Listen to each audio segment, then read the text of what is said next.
శ్రీ మహాగణాధిపతయే నమః. ఐం మహాసరస్వత్యై నమః. శ్రీ గురుభ్యో నమః.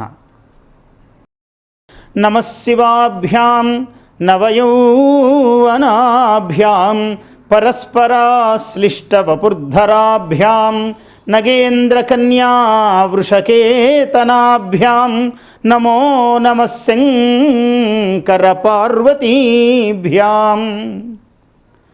పార్వతీ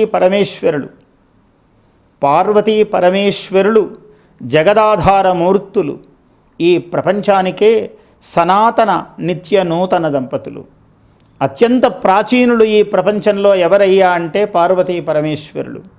అత్యంత నూతనులు ఎవరయ్యా అంటే పార్వతీ పరమేశ్వరులు. అటువంటి పార్వతీ పరమేశ్వరుల యొక్క స్వరూపమే ఈ ప్రపంచమంతా కూడా.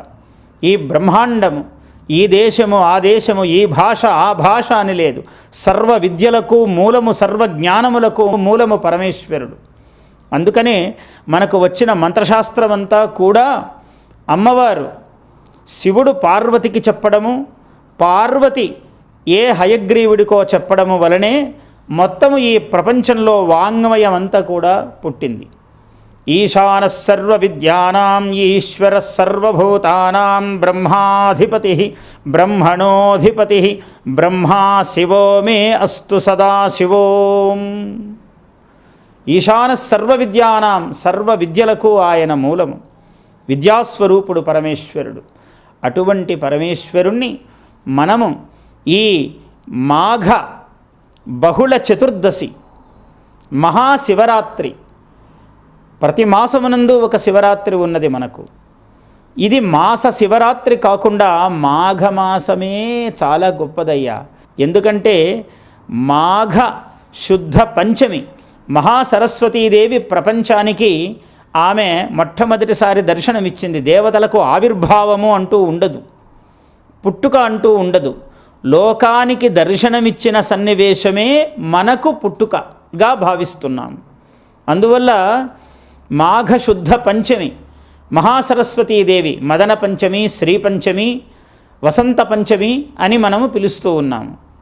అలాగే మాఘశుద్ధ సప్తమి సూర్యనారాయణ స్వామి, ప్రత్యక్ష దైవతమైనటువంటి స్వామి మాఘశుద్ధ సప్తమి నాడు.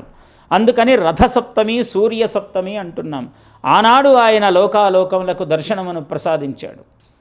అట్లనే మాఘ బహుళ చతుర్దశి, ఇది అమావాస్యతో కూడుకున్నటువంటి తిథి. ఇంచుమించు చతుర్దశి పాడ్యములు రెండూ కూడా అమావాస్య లక్షణకములే రెండూ కూడా. అందువల్ల అమావాస్య చింహ చీకటి నాడు మహాజ్యోతి రూపమైనటువంటి దర్శనము ప్రసాదించాడు లోకాలోకములకు, బ్రహ్మాది దేవతలకు.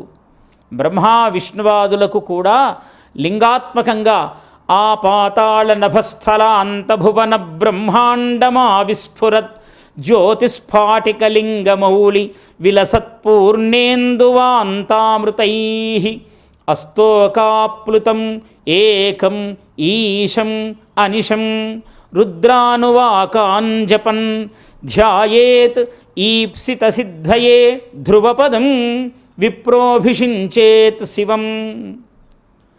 విప్రహ జ్ఞాని అయినటువంటి వాడు, బ్రాహ్మణుడైన వాడు. బ్రాహ్మణుడు అంటే జ్ఞాని అనే అర్థం. అభిషించేత్ శివం, ఎందుకోసమయ్యా?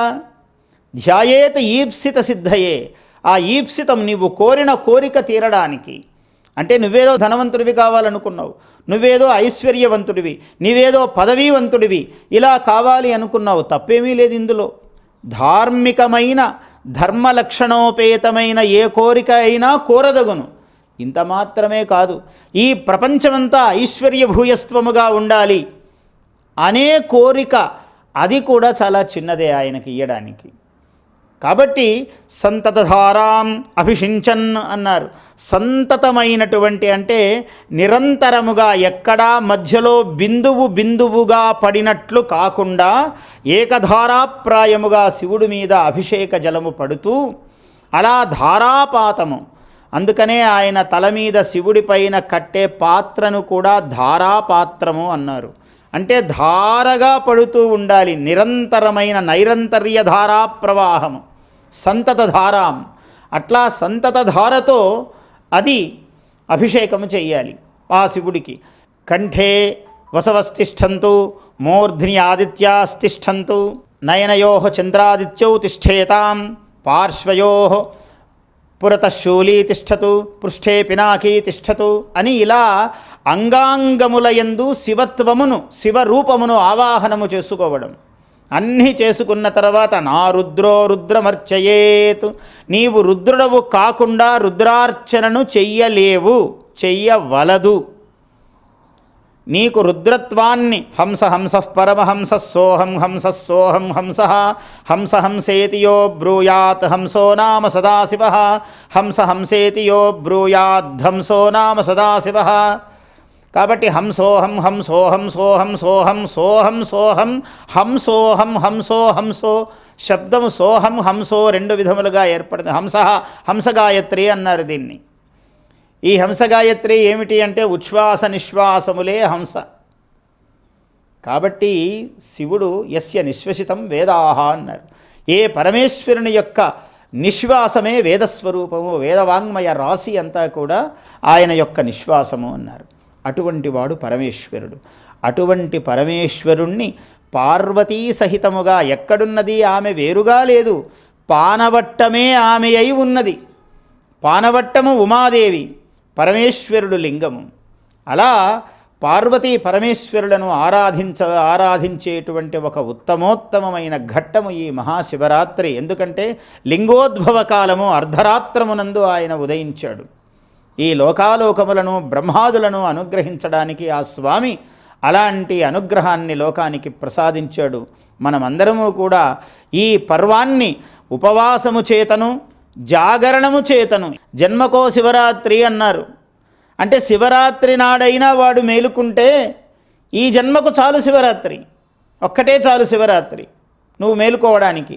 ఈ జాగరణము కాదు, ఈ జాగరణము దానికి ఉపలక్షణము, ఒక ప్రతీక మాత్రమే, ప్రతినిధి మాత్రమే, ప్రాతినిధ్యము వహిస్తున్నది ఈ శివరాత్రి. మేలుకో అన్నారు. మేలుకో, నిన్ను నీవు ఏలుకో. ఇప్పుడు మేలుకుంటున్నావు. ఈ శివరాత్రికి మేలుకోవటంలో ఉద్దేశం ఏమిటి? ఈ జన్మ పరంపరలలో వచ్చినటువంటి జనన మరణ చక్రము నుంచి దాటుకోవడానికి మేలుకోవలసిన సన్నివేశం ఇది. ఈ జాగ్రత్త రావాలి ఇప్పుడు. అందుకని ఈ జాగరణము ఆ జాగరణానికి మూలము కావాలి అని చెప్తున్నాడు. అటువంటి జాగరణము చేసి మానవుడు ఈ సంసార రణము నుంచి బయటపడడానికి ఒక మార్గమును మనకు మహాత్ములందరూ ఉపదేశిస్తున్నారు. గరళకూట వినీలకంఠాయ శంభవే మదనాంతకాయోన్నమః శివాయ కుంభినీధర సుతాకుచకుంభ పరిరంభ మహలోలుపాయోన్నమః శివాయ వేదాది నిశ్శేష విద్యావధూమౌళి మణికలాపాయోన్నమః శివాయ. శ్రీనాథుడు ఇలా పొంగిపోతాడు శివుడు అంటే. కాదు కాదు దయాద్రి కనకకూటంబిది, ఇది తూర్పు కాదయ్యా చంద్రోదయం అయిందన్నాడు. కనకకూటంబిది డంబైన పానవట్టంబుగాని, చంద్రోదయము ఆయడికి శివుడిలాగా కనపడ్డాడు. మరి పరమ మాహేశ్వరుడైన భక్తుడికి ప్రపంచమంతా శివాత్మకమే అవుతుంది. ధూర్జటికి అట్లా కనపడ్డాడు. అలా అన్నాడు. కాదు కాదు దయాద్రి, ఇది తూర్పు కొండ కాదయ్యా, మరేమిటి? కనకకూటంబైన డంబైన పానవట్టంబుగాని, ఇదొక పానవట్టములాగా కనపడుతోంది నాకన్నాడు. కాదు కాదు ఉదయరాగ ప్రకాశంబిది, కాదు కాదిది సుధాకర పూర్ణబింబంబు, ఆ కనపడేది చంద్రుడు కాదయ్యా అన్నాడు. కాదు కాదిది సుధాకర పూర్ణబింబంబు కాశ్మీర శంభులింగంబు గాని, కాశ్మీర శంభులింగం అయ్యా, తెల్లగా స్ఫటికలింగము మెరిసిపోతున్నదన్నాడు. మరి అక్కడక్కడ ఎర్రగా ఉన్నాయే ఎర్రజీరలు. కాదు కాదు ఉదయరాగ ప్రకాశంబిది, చంద్రుడు ఉదయిస్తుంటే అక్కడక్కడ ఎర్రజీరలు ఉన్నాయి, ఇంకా పూర్తి తెల్లబడలేదు చంద్రుడు. ఉదయిస్తున్నప్పుడు కొంచెం ఎర్రెర్రగా ఉంటుంది. కాదు కాదు ఉదయరాగ ప్రకాశంబిది నవకుంకుమాలేపనంబుగాని, పూజ చేస్తే ఆ కుంకుమలు అక్కడక్కడ పడ్డాయ్యా శివుడి మీద. మరీ చంద్రుడు అనిపిస్తున్నాడు కదా అయ్యా, అక్కడ మధ్యలో మచ్చ ఉంది కదా చంద్రుడికి, అది కాదా అన్నాడు. కాదు కాదు ఇది కళంకచ్చటారించోళి పూజ చేసిన కల్వ పువ్వు గాని, పూజ చేస్తే శివుడి మీద నల్లగా నీలముగా ఉన్నటువంటి కలువ పువ్వు పడిందయ్యా. అది శంభులింగమే కానీ అది చంద్రుడు కాదు అన్నాడు. చూసారా ఏం భావనయో. అనగా సప్తార్ణవములు మిన్నంది కొనగా చంద్రకాంతోపలంబులు జాలువారా. చంద్రుణ్ణి చూస్తే సముద్రాలు ఉప్పొంగుతాయి. అనగా సప్తార్ణవములు మిన్నంది కొనగా చంద్రకాంతోపలంబులు జాలువార.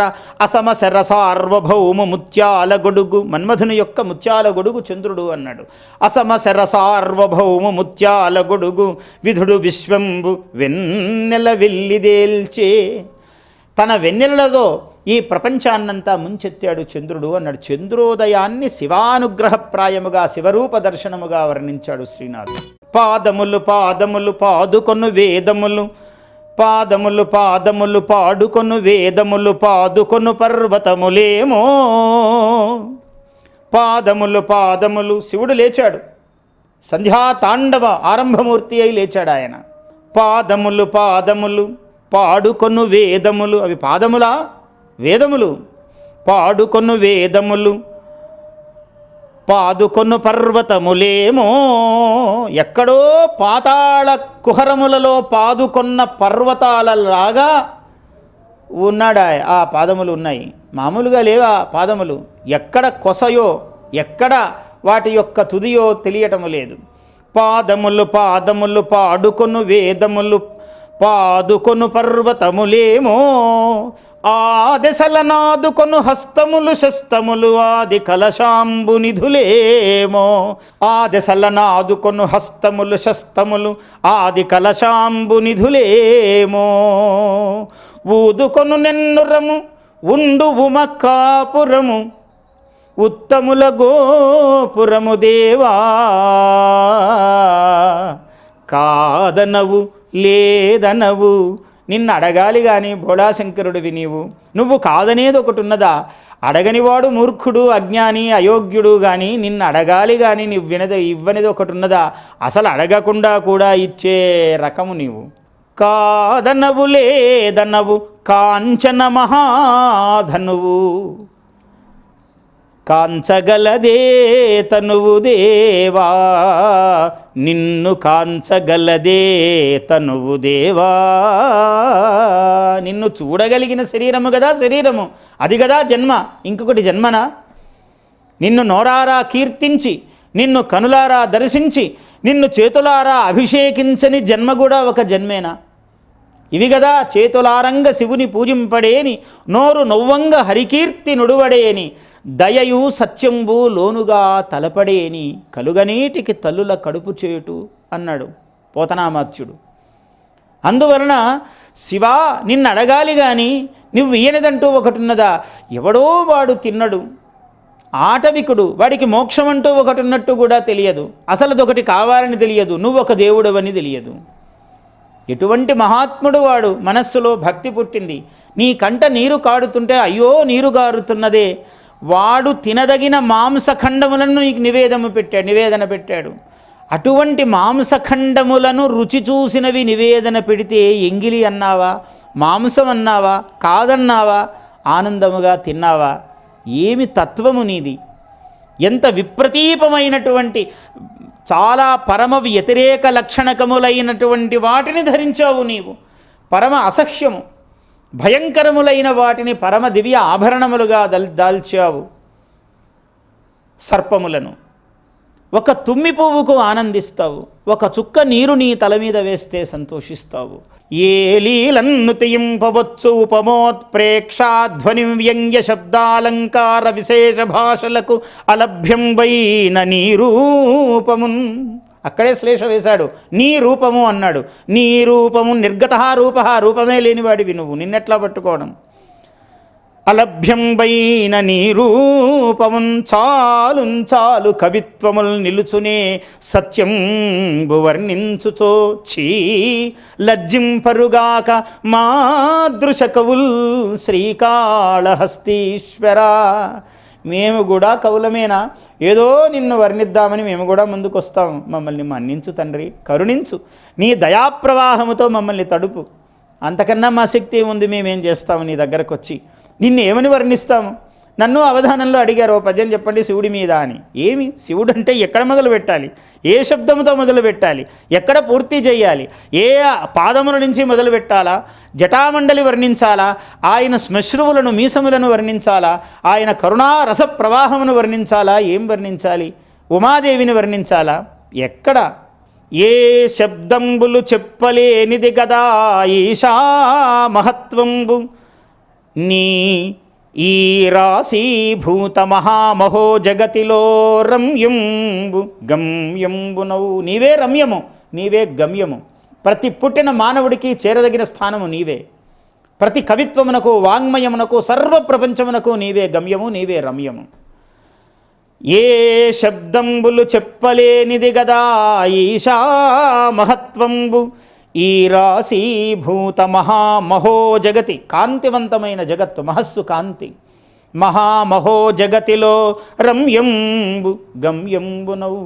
ఆశా వీధులు అంబరంబులగు, దిగ్వస్త్రుడు ఆయన, దిగంబరుడు. ఆశా వీధులు అంబరంబులగు నీ ఆధిక్యమున్ చెప్పనేన్ ఈశా ఈశుడగాను ఒక్క ప్రణుతిన్ హృద్వీధిలో చేసెదన్. ఎక్కడో గాని సర్వాంగ మహిమమగుచు తదనుగ్రహము వలన, ఆయన దయతోనే మళ్ళీ మొత్తం చిన్న మూర్తి అయి కనపడతాడు ఆయన. ఆ కాలు గోరు కనపడుతుంది, ఒకప్పుడు చెయ్యి ఎక్కడో, ఆ చిటికన వ్రేలి యొక్క ఒక సహస్రాంశం ఎక్కడో దర్శనమిస్తుంది. మొత్తం ఎప్పుడో ఒకసారి కనపడతాడు ఆయన నృత్యం చేస్తూ, తాండవ శ్రీమూర్తి అయి.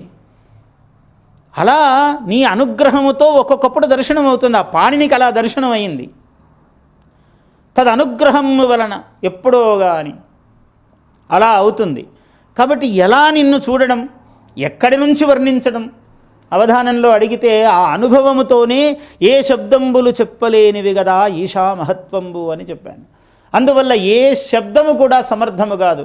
ఎలాంటి వాడు, ధూర్జటి వంటి మహాభక్తుడు ఆయన, ఎంత భక్తుడో చెప్పలేదు. భవ పరాంగుఖుడు అని బిరుదు ధూర్జటికి. అంటే ఈ భవము మీద పరాంగుఖుడు ఆయన. సర్వభోగములను అనుభవించాడు ఆయన. ఆయన అనుభవించని అనుభవము లేదు. భవ పరాంగుముఖ అని బిరుదు ఆయనకు. అటువంటి మహానుభావుడు ఏలీలను తెయింపవచ్చు అన్నాడు. ఎలా చెప్పమయ్యా?